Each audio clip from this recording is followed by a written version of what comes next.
এই জন্যই আয়াতে কারিমাকে ব্যাখ্যা করতে গিয়ে ইমামে গাজালি রহমতুল্লাহ আলাইহি তার ইহয়া উলুদ্দিন কিতাবে, ইমাম আব্দুল কাদের জিলানী রহমতুল্লাহি আলাইহি গাউসুল আজম তিনি তার পবিত্র কিতাব গুনিয়াতুত তালিবিন ফতহু রব্বানী সহ অনেক কিতাবে, ইমাম হযরতে মুঈনুদ্দিন চিশতি আজমেরি সঞ্জয় রহমতুল্লাহ আলাইহি তিনি তার কিতাবের ভিতরে তাফসীর আহমদীতে, হযরতে মুজাদ্দিদ আলফি সানি রহমতুল্লাহ আলাইহি তার মাকতুবাত শরীফে, এমনি করে সকল ওলিয়া উলিয়াগণ কোরআন শরীফের তাফসীর করে হাদিস ভিত্তিক তারা প্রমাণ করেছেন মাল লাইসা লাহু শায়েখ ফা শাইখুহু শয়তান।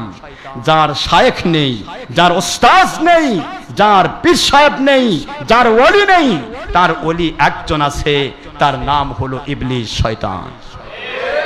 ইবলিস শয়তান এদের ওলি। এরা বলে ওলি মানি না, কিন্তু ইবলিস এক মানে।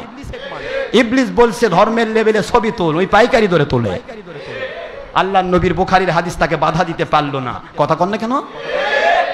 ভুল হতে পারে, সাধারণ মানুষ ভুল করছে, আমরা বলে দিই না কেন? কেন চুপে যাচ্ছেন?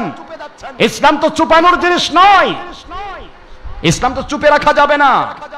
আলেমদের দায়িত্ব দেওয়া হয়েছে, তোমরা বলো, এরপরে বান্দাদের অন্তরের ভিতরে ক্রিয়া করার দায়িত্ব আমি আল্লাহর। জোরে বলুন সুবহানাল্লাহ।